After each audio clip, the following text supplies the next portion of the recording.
Good morning to all. First of all, thanks to the organizing committee of this meeting for the invitation to talk about hypertrophic cardiomyopathy, state of the art, on which I added the subtitle Present Challenges to make it manageable to fit such a huge team on 12 minutes, hopefully.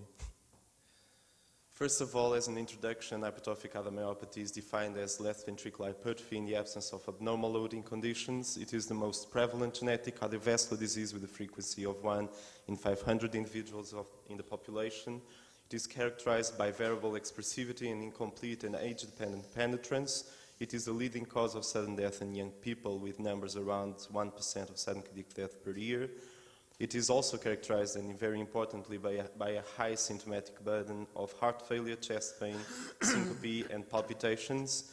Also, atrial fibrillation occurs in more than 20% of the patients, and it is a huge risk factor for cerebrovascular accidents, in themselves main cause of morbidity and mortality, especially in older patients with this condition. And very importantly, 11% annual mortality is described if systolic dysfunction occurs in the so-called burnout stage of hypertrophic cardiomyopathy. The management of our patients centers in three main issues: genetic testing and family screening, symptom management, and sudden cardiac death risk evaluation and prevention. And this is the case for other cardiomyopathies, of course, and for some years now in all of them. And throughout my talk, I will mention these three issues. Starting with the genetics and going through some of present challenges in terms of questions relevant both clinically and in terms of research.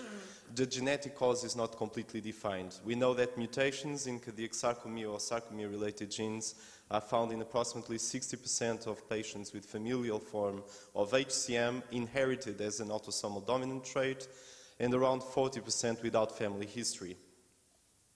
More than 500 mutations, perhaps even more, are already described in around 20 genes, so there is a high locus and allelic heterogeneity. The majority of these mutations involving the beta-myosin heavy chain and cardiac myosin binding protein C, or other sarcomere genes are also involved, although in lower percentages, such as the troponin T and I, alpha-tropomyosin, myosin light chains, or actin. Also Z-disc proteins as the limb domain binding protein 3, for example, or calcium handling proteins such as phospholamb and promoter, although even in a lower percentage of families. We should never forget that also inborn errors of metabolism, neuromuscular disease, and malformation syndromes are part of the spectrum of unexplained LVH by our European classification, and responsible for unexplained left ventricular hypertrophy in around 10% of pediatric scenario, a little bit less perhaps, and even less proportion in adults. Nevertheless, even in the most stringent scenarios of screening, 40% of familial cases remain genetically unexplained, and there is here a promise in terms of present challenges of research of the next generation sequencing platforms able to sequence many genes simultaneously, of identifying novel or modifier genes, although this creates a new challenge in terms of the huge data that is generated with a very high volume in terms of data analysis and interpretation that needs strong and robust bioinformatic tools.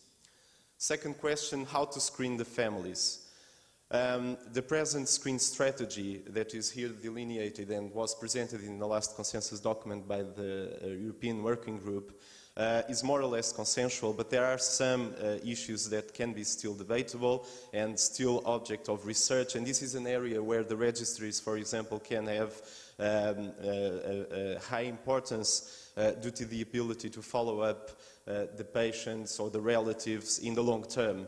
For example, a recent paper published already this year by the Dutch group of Christians and collaborators showed or draw our attention to the screening and follow-up of mutation carriers and the relatively high percentage of sudden cardiac death risk factors in relatives, although concluding that the actual episodes of sudden cardiac death risk in this cohort occurred only in patients already with hypertrophy and not patients in the pre-hypertrophic phase. A third question, and always a challenge, how to define a phenotype positive patient. Of course, if we go to the pathology or histopathology, it's easy. This disease is characterized by cardiomyocyte hypertrophy and disarray, interstitial and replacement fibrosis, and dysplastic arterioles, and this speaking only of sarcomeric HCM, of course. But in the clinical arena, we have to recur to phenotyping tools. First and foremost, and always state-of-the-art, the physical examination. And here I bring an example of angiokeromata typical of Fabry disease that has to enter in our differential diagnosis. Echocardiography, also important to exclude other causes of unexplained left ventricular hypertrophy besides sarcomere HCM. Here an ECG typical of an apical HCM with deep negative T waves, but this can be also present, for example, in Fabry disease, so we have to integrate all this information.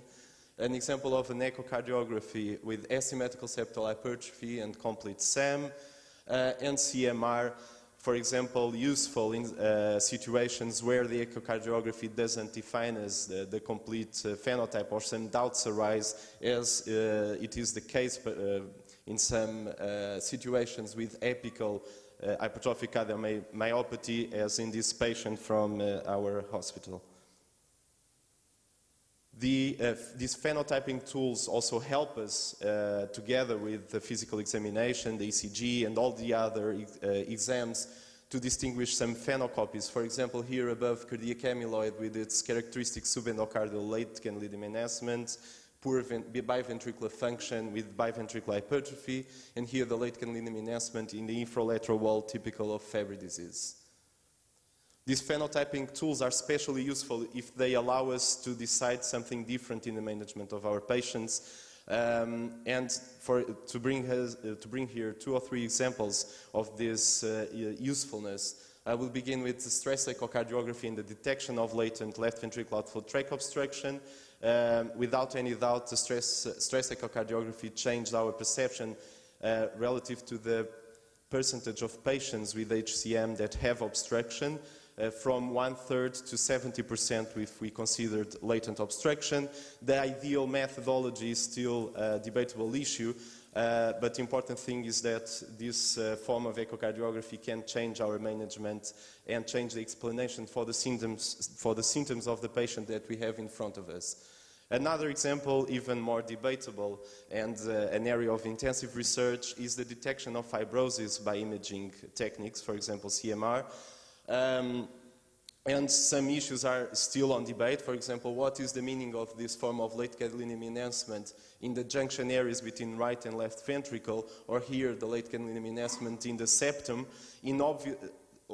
Up at front, 2 different forms of phenotype in these 2 different patients, one with an asymmetrical septal hypertrophy, the other one in the burnout phase of end-stage HCM. So all of this needs to be integrated, and not only thinking of late gadolinium enhancement in itself. Just to bring the 2 most important and recent papers on this that related the presence of fibrosis, published last year on JACC, one from a German group, another from a London group. The first one related the presence of fibrosis to the risk of all-cause mortality and cardiac mortality, although the risk of sudden death stayed in a threshold in terms of statistical significance. And the second one from London that established an increased risk in the presence of fibrosis to a primary composite endpoint of all cardiovascular mortality, hospitalization due to cardiovascular mortality, and ventricular arrhythmias, and in isolation, and importantly, to an increased risk of heart failure. These phenotyping tools, and in terms of state-of-the-art, during the last decade also allowed us to define the so-called pre-hypertrophic phenotype in mutation carriers. This probably began with the work, or similar works published around the same time, of Carolino and collaborators that defined different E-prime velocities and reduced E-prime velocities already in mutation carriers compared to controls, but greater than patients with actual hypertrophy.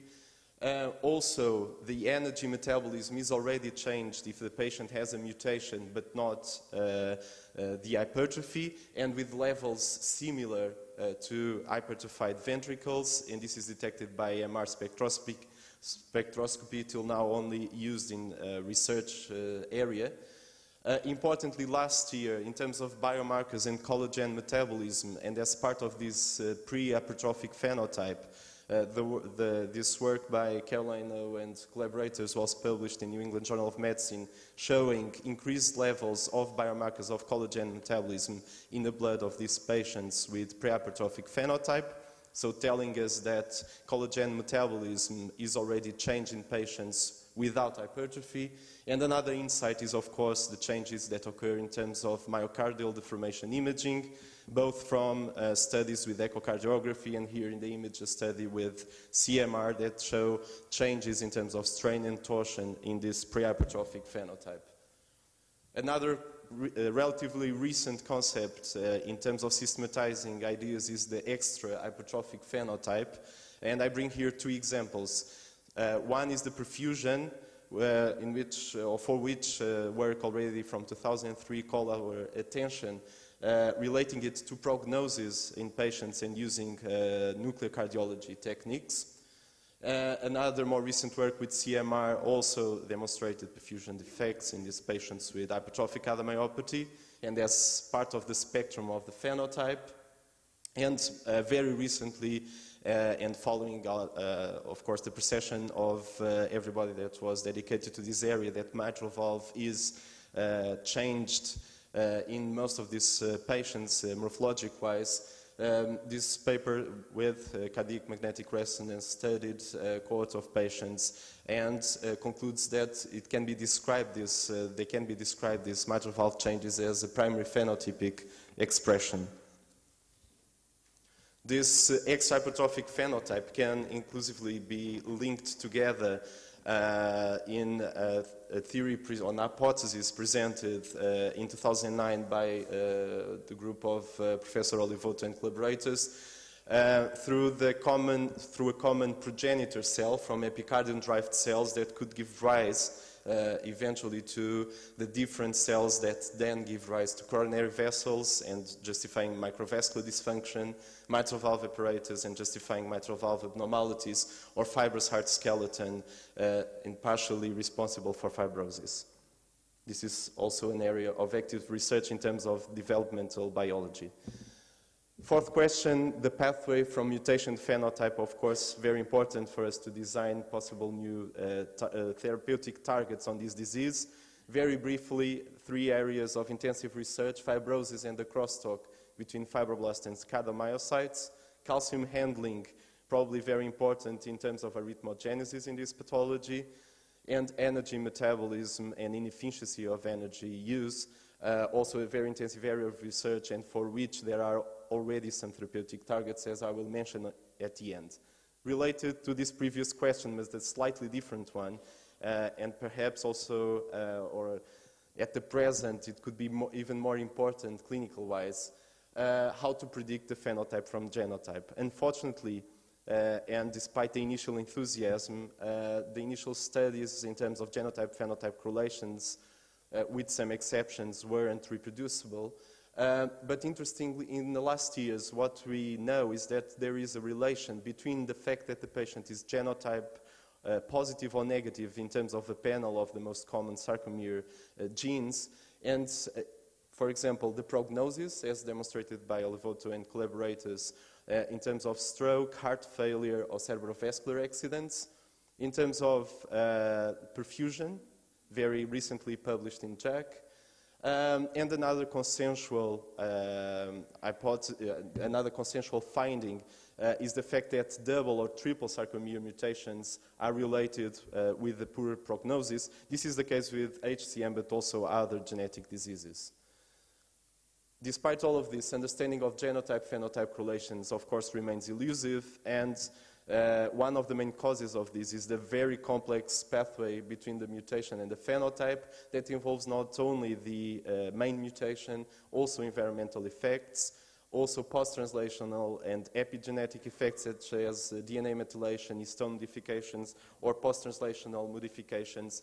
And perhaps in the future we would need bioinformatic modeling tools for which some interesting concepts, only theoretic concepts, already emerged as published already this year, that try to model bioinformatically the disease from the myofilament to the whole cardiac physiology, integrating all this very complex information from genetics to phenotype. Sixth question, how to invasively treat left ventricular outflow tract obstruction. Two very recent meta-analyses were published last year. One of them pointing to comparable results between alcoceptal ablation and myectomy in terms of symptoms, New York Heart Association functional class needed for reintervention or post-procedural mitral regurgitation, although with an increase of the risk of right bundle branch block or permanent pacemaker implantation post-procedure for alcoceptal ablation.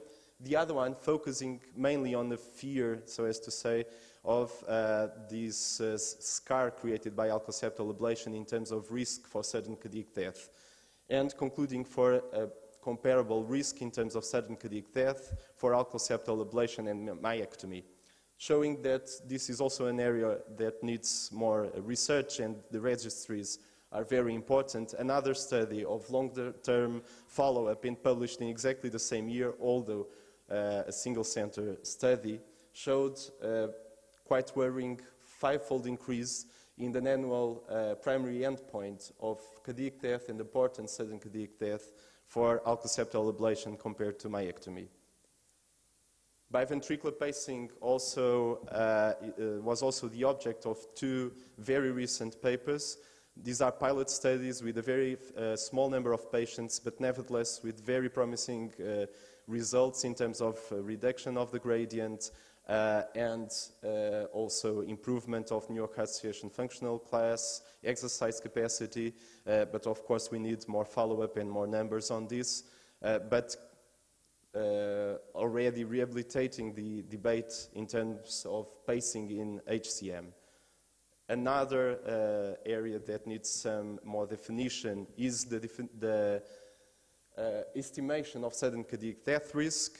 We continue to use our 5 classical risk factors in terms of evaluating the sudden cardiac death risk, and for secondary, for primary prevention in hypertrophic cardiomyopathy. Besides, of course, the indication for secondary prevention, which is the most robust one. It is still on debate if we should use 1, 2, or 3 risk factors. We know the discrepancies that exist in clinical practice between the United States and the UK, for example, in this regard. Recently, a very interesting systematic review was published by Christians and collaborators that globally and in general show a good performance of these risk factors, despite, and we all know this, very much better negative predictive value than positive predictive value. And this is very important, also eventually targeted by registries. And for example, in a single center paper by the group of the Heart Hospital, it has called our attention to the non-negligible complications and risks of ICD implantation in these patients, including inappropriate shocks and other complications such as infection. Of course, the CRTD has more risk than dual-chamber pacemaker intended with more risk compared to single-chamber ICD. Finally, and to conclude, is it possible to really treat hypertrophic cardiomyopathy and not only these symptoms, and again liaising with all those pathways that are area of intensive research? I only chose the drugs that are coming into the clinical trials arena. For example, Pericárdio, already mentioned here as being published last year in patients with non-obstructive hypertrophic cardiomyopathy showing symptom and functional class improvement. Relatively small study with small numbers, but the largest study is already beginning right now with more than one center trying to tackle the effect of Pericárdio in these patients. A study on trimetazidine will also begin very briefly. a study on diltiazem in pre-hypertrophic, and this is very interesting because of the promising results in basic and translational research is underway, I believe, only in the United States. And also aldosterone antagonism is also a promising therapeutic target.